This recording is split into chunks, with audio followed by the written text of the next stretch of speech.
August 15, 1947. Okay, picture this.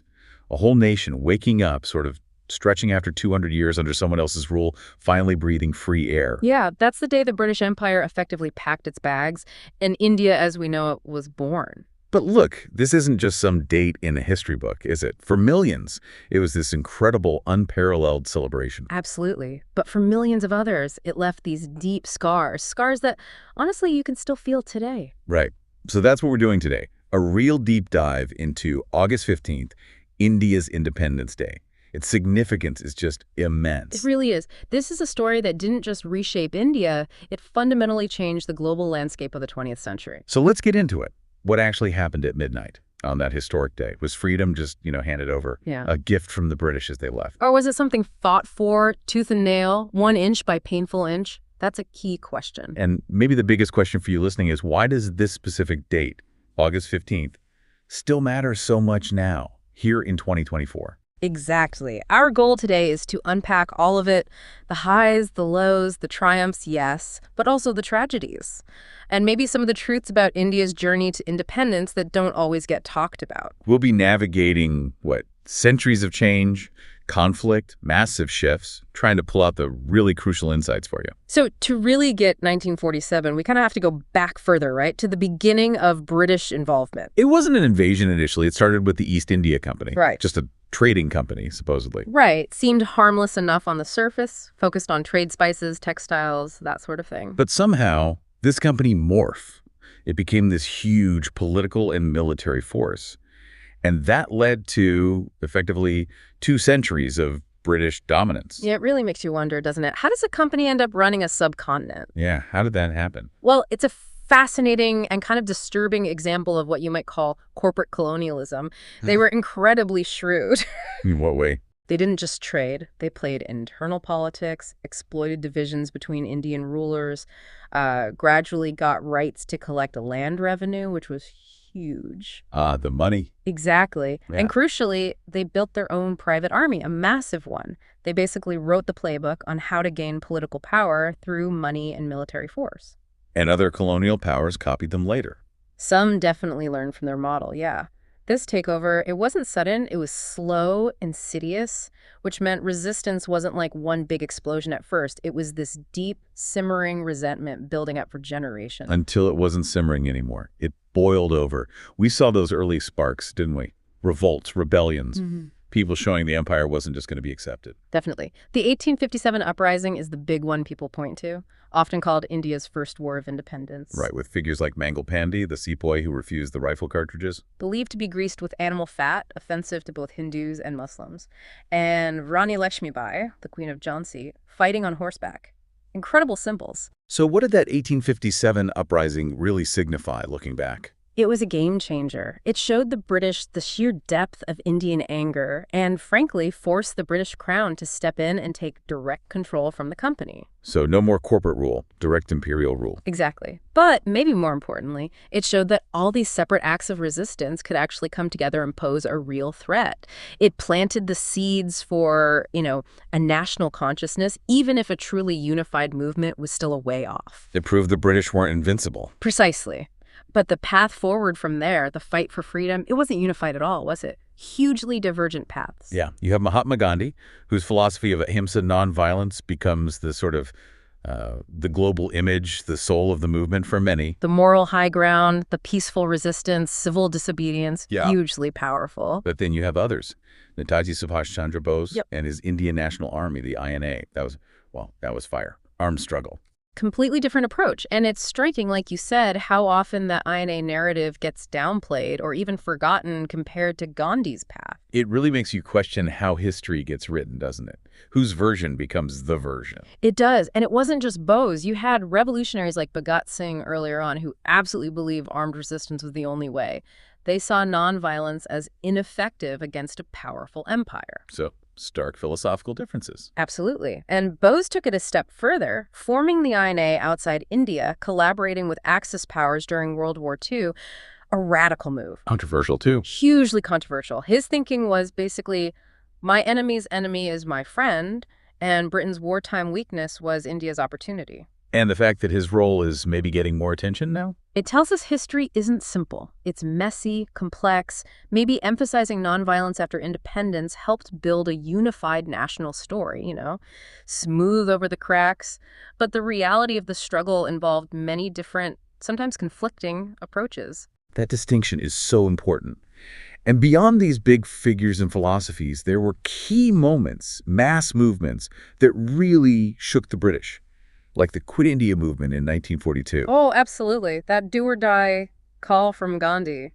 It wasn't just a slogan. It felt different, didn't it? More desperate, more widespread. It was a direct, unequivocal demand. Leave India now.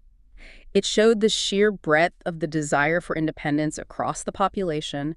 It put immense pressure on the British, especially with the war already draining them. So Quit India, the INA's activities, all this pressure building up. Definitely accelerating the timeline for the British to leave. Their time was clearly running out. But then, the freedom, when it finally came, arrived hand in hand with this unimaginable horror: partition. Freedom's price, an incredibly steep one. A line drawn on a map. Cyril Radcliffe, a lawyer who'd barely been to India, draws this border. In a matter of weeks, based on outdated maps and census data. And suddenly, people who'd lived side by side for generations were on the wrong side. Neighbors became enemies. The scale is just mind-boggling. Over 1 million people estimated dead. 15 million displaced. The largest mass migration in human history. It's almost impossible to truly comprehend that level of chaos and violence. And the question is why? Why was it so violent? It wasn't just the border itself. What else then? Well, you had deep-seated communal tensions, Hindu-Muslim tensions, which frankly had been stoked and exploited by the British divide-and-rule policies for decades. They found it easier to govern a divided populace. Because the seeds were already there. The seeds were there, and the rushed, chaotic nature of partition, with totally inadequate security and planning. It was like pouring gasoline on embers. It created this vacuum where violence just exploded. Imagine waking up one morning and your home, the street you grew up on, is suddenly in a different country, a potentially hostile country. That was the reality. People had hours, maybe days, to decide leave everything behind or risk staying in a place that might see them as the enemy. My own grandfather, he crossed the new border with literally just one suitcase. Everything else gone. That personal story, it brings it home, doesn't it? Millions of individual tragedies making up this enormous catastrophe. And the fallout, it's still with us. People still ask, did Mountbatten, the last viceroy, rush it too much? Could it have been handled differently? Less bloodshed? Difficult questions with no easy answers. And then there's Kashmir, the unfinished business of partition, the dispute over its accession, India or Pakistan.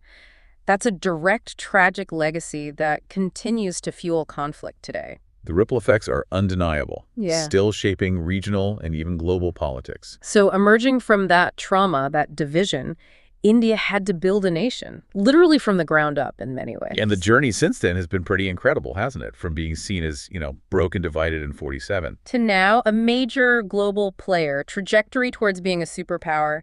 How did India pull that off? It starts with leadership, right, in those crucial early years. Absolutely. You had Jawaharlal Nehru, the first prime minister. He had this grand vision for a modern, secular, democratic India. He pushed for a planned economy. State-led industrialization, big dams, scientific institutions. Right, building self-sufficiency. But then you had Sardar Vallabhbhai Patel, the deputy PM.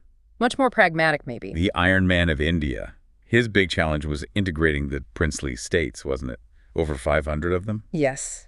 Hundreds of semi-autonomous kingdoms and territories that had the option, technically, to stay independent or join Pakistan. Patel's role in persuading, cajoling, sometimes pressuring them. Sometimes using force. Sometimes using force, yes. Into joining the Indian Union was absolutely critical. Without that, India could have fragmented completely. So Nehru's vision, Patel's execution, a powerful combination, even if they didn't always see eye to eye. Their combined efforts laid the foundation.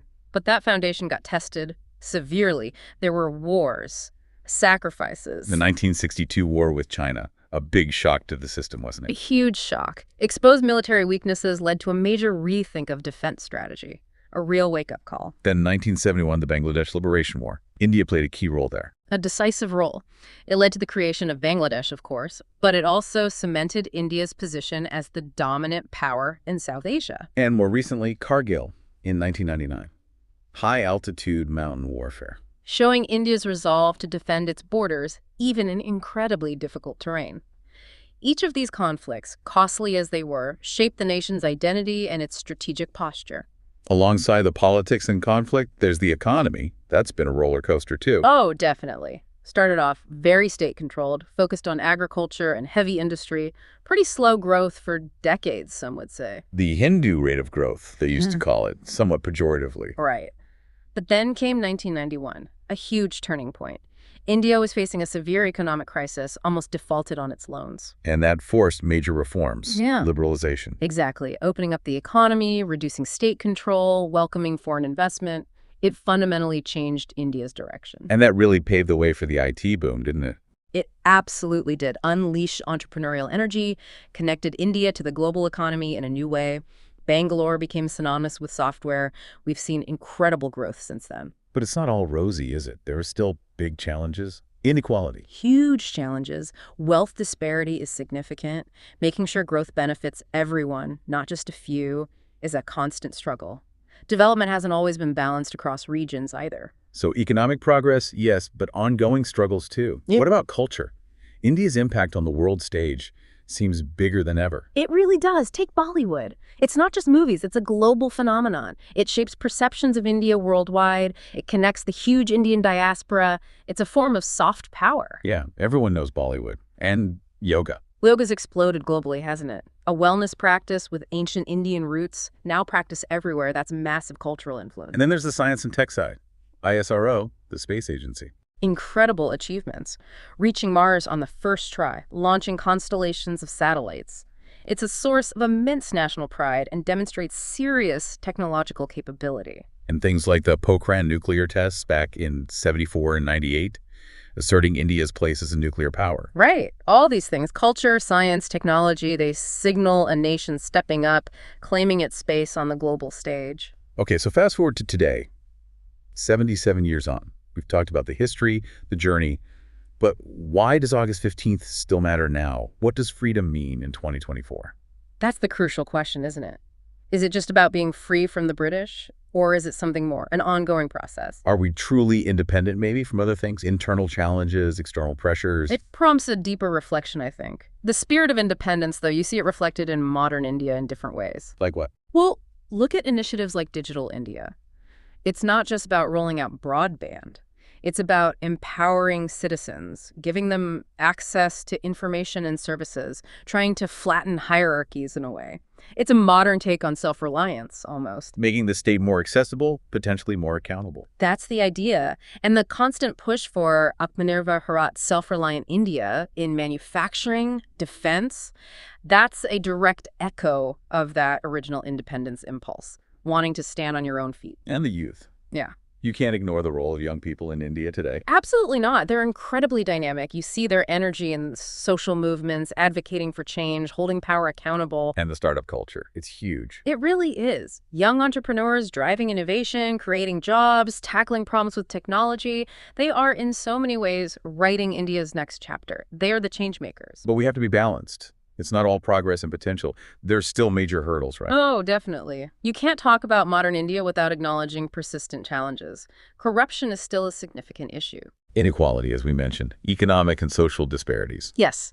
And then there are global pressures navigating complex geopolitics, climate change impacts, economic volatility. The journey is absolutely not over. There's a long way to go. So August 15th, it's more than just a public holiday then? It's not just fireworks and flag waving? Not at all. It serves as this potent reminder, a reminder of how incredibly far India has come since that chaotic, hopeful, tragic midnight in 1947. But also a reminder of how far it still has to travel, the challenges that remain. Exactly. The story isn't finished. It's being written right now every day. It's dynamic. It's evolving. And the next chapter, India's future triumphs, its ongoing struggles. Ultimately, that's being shaped now. And it's a story for you listening, wherever you are as a global citizen, to watch, to understand, and maybe even to reflect on its broader meaning.